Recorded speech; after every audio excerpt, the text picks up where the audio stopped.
এর জন্য আমি সাদা শাড়ি পছন্দ করলেও আর শাড়ি পছন্দ করলেও একটু কম কম পরি। তোমরা জানো না আমার শাড়িটার কি সর্বনাশ হয়েছে, পুরো শাড়ির নিচটাতে কাদা মেখে।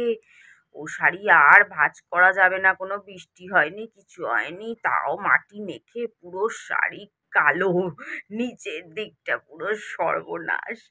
মানে এক তো আমি শাড়ি ঠিকভাবে মেনটেন করতে পারি না, তার উপর সাদা শাড়ি, সাদা তো জামাই আমি মেনটেন করতে পারি না, শাড়ি কি ব্যাগ মেনটেন করব।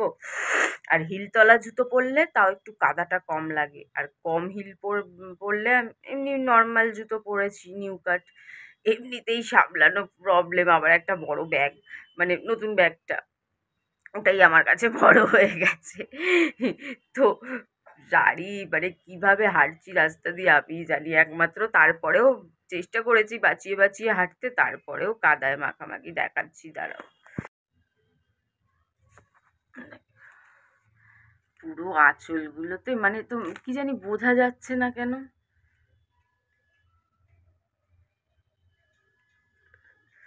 মানে ফোনে সেরকম ভাবে বোঝা যাচ্ছে না, কিন্তু খালি চোখে দেখলে একদম। ফোনে কেন বোঝা যাচ্ছে না বুঝতে পারছি না, কিন্তু এখানে কিন্তু পুরো কালো হয়ে রয়েছে, মানে না ধুয়ে আর ঢোকানো যাবে না, বুঝলে শাড়িটা না ধুয়ে আর ঢোকা। তো কিছু গোছাতে হবে, কালকে কত রকমের জুয়েলারি বার করে রেখেছি, ওই বার করে রেখেছি, আজকে খাটতে খাটতে মরতে হবে, শাড়িটা ধুতে হবে। চলো ভাত দিয়ে আরম্ভ করি। ফ্রিজে ভাত রয়ে গেছে জানো, কালকে 1 প্লেট চিকেন এনেছিলাম। বুনোর বাবা তো জানো মানে বাইরের কোনো খাবার খেয়ে সহ্যই করতে পারে না, কেন যে কালকে বললো বাজার করতে হবে না, ঠিকই হয়ে যেত রান্না। ব্যাঙের মাথা, আমি তো আর দিনে দাহারে বেরোইনি, অনেক রাতে বেরিয়েছি, 7টার সময় বেরিয়েছি, 9টা 15 20 20 9:30 মধ্যে ঢুকে গেছি, মানে 9:30ও না তারও আগে, মানে 2 থেকে 2.5 ঘন্টা। অত দেরি করে রান্না হয়েই যেত।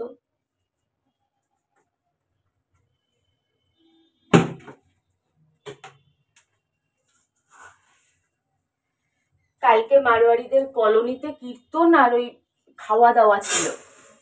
কলোনি থাকে না, মানে অনেক মানুষজন থাকে, কি বাড়িগুলো বলে দেখবে না, দেখবে অনেক বাঙালিদের ওই থাকে, দুর্গা পুজো হয়, নিচে দুর্গা পুজো হয়, সবাই থাকে, অনেক মানুষ মিলে এক জায়গায় থাকে, ওদেরও তো সেরকমই বিল্ডিং, প্রচুর মানুষ এক জায়গায় থাকে, মানে তার মধ্যে ওরই ফ্যামিলি আছে, ফ্যামিলির মানে কাকা চাচা জ্যাঠা, মানে দূর সম্পর্কের কেউ কেউ বেঁচে আছেন, কেউ কেউ নেই, কিন্তু তাদের ছেলে মেয়েরা এদিক ওদিক তো আছে।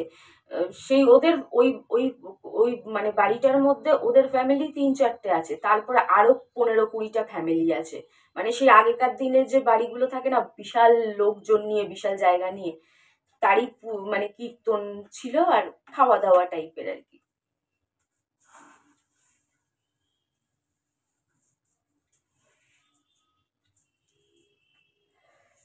বুনোর বাবা ঠিকভাবে খায় না, ভাত বেশি হয়ে যায়, কালকের ভাত আর 1 প্লেট চিকেনে 4 পিস চিকেন দিয়েছে, তার মধ্যে বুনোর বাবা মানে একটু খুঁটে খেয়েছে, 2 পিস চিকেন এখনো রয়ে গেছে, ভাত রয়ে গেছে। আবার এক গাদা সবজি নিয়ে আসছে, এক গাদা সবজি, বেঙ্গন, বেঙ্গন কা ভর্তা, পেঁয়াজ, टमाटर,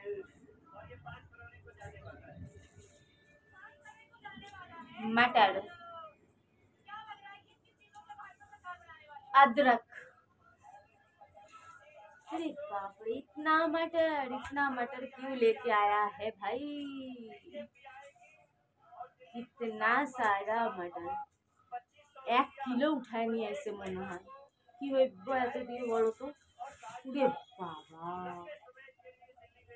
এক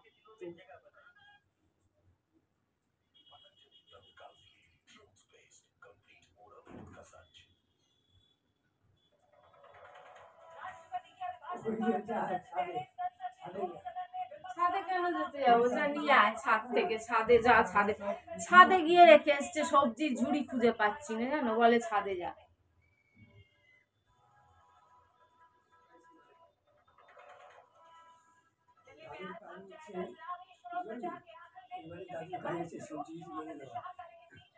ওই বাড়ির দাদুর কাজ কেন, এই বাড়ির দাদুর কাজও তাই দেখতেছি, অন্যরে খালি দোষ দেয়। তুইও দাদু।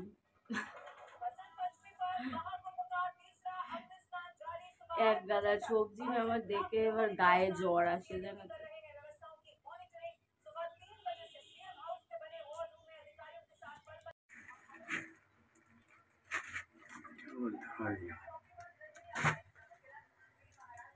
ওয়াও, কাতুলু কাতুলু মাছ।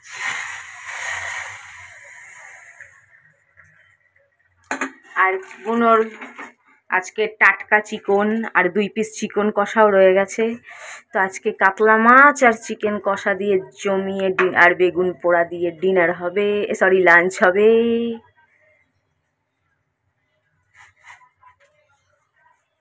মেলে দিলাম আর ওরাও খেতে দিয়ে দিলাম।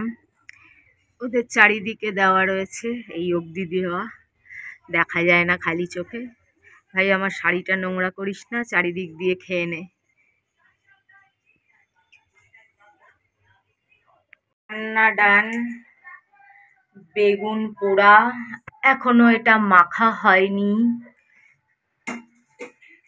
এটা কালকের ভাত রয়েছে। এটা হচ্ছে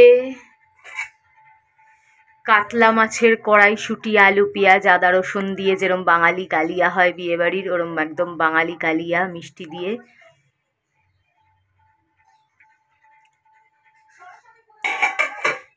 বুনোর আজকে টাটকা টাটকা চিকন সিদ্ধ, আর ওর ভিতরে ডাব্বা বসানো আছে, ডাব্বাতে কালকের চিকেন কষা 2 পিস। আসলে মোমোটা খেয়ে, ভেজ মোমো অনেকটা ছিল, আমার আর খাওয়ার ইচ্ছে ছিল না। আর বুনোর বাবা 1 পিস খাইছে, আমিও 1 পিসই খাইছি।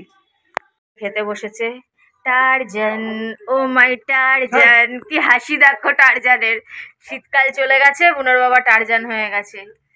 কাতলা মাছের কালিয়া, লেবু আর বেগুন পোড়া দিয়ে ঘপা ঘপ খাচ্ছে। আর ওদিকে আমার ছেলে মনে হয় সিদ্ধ চিকন খেয়ে নিয়েছে।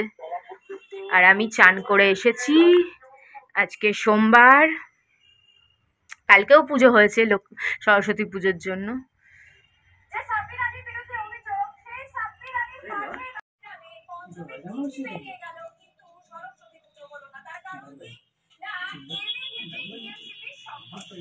চিকেন কষা, কাতলা মাছের কারি,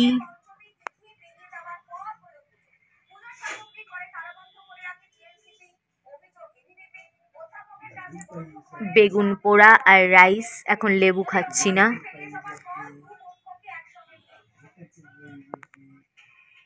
কাণ্ড, কালকে যে আমি ইয়ার্কি মেরে মারোয়ারিকে বোকা বলেছি, বলে পাঞ্জাবি পরে বোকা বোকা লাগছে, সেটা আবার পরে ওকে বলেও দিয়েছি। আর কি খোঁচে ভোম কি তোমায় বলবো, রেগে মেগে রাত্রিবেলা ঠিক করে কথাও বলছে না। তো যাই হোক, আচ্ছা ও দিন রাত অন্যের পিছনে লাগে জানো তো। কেউ মোটা হলে তাকে বলবে ওরে बाप रे बाप, ये तो बाइक, कोई बाइक के पीछे बैठा है, थोड़ा सा ज़्यादा मोटी है, अरे ये तो बाइक टूट जाएगा, পাংচার হয়ে যায়গা, মানে এরকম নানান রকম। তো কালকে এক ভদ্রমহিলা একজন স্কুটিতে বসেছে, একটু বয়স্ক, কিন্তু আমি কিন্তু খুব একটা বয়স্ক বুঝতে পারছিলাম না। কিন্তু ও বলছিল আরে বাপরে ইতনা উমার গির যায়গি, এরকম বলছিল। আমি তখন ইয়ার্কি মেরে বলছি ज़्यादा उम्र नहीं है, तेरे ही जैसा उम्र है, तेरे से छोटी होगा, तेरे से थोड़ी सी छोटी होगी। তো আমি এরকম ইয়ার্কি মেরে বলি, আবার যদি কিছু বলিও সেটা আবার বলেও দিই ওকে। আচ্ছা এটা কি ঠিক?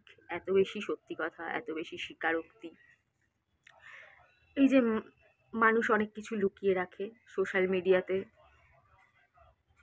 সব কিছু দেখায় না, ওইটা ঠিক না? আমি যেরকম, আমি সবার সামনে সেরকম, মানুষের ভালো লাগুক চাই না লাগুক, সেটা ঠিক? কোনটা ঠিক?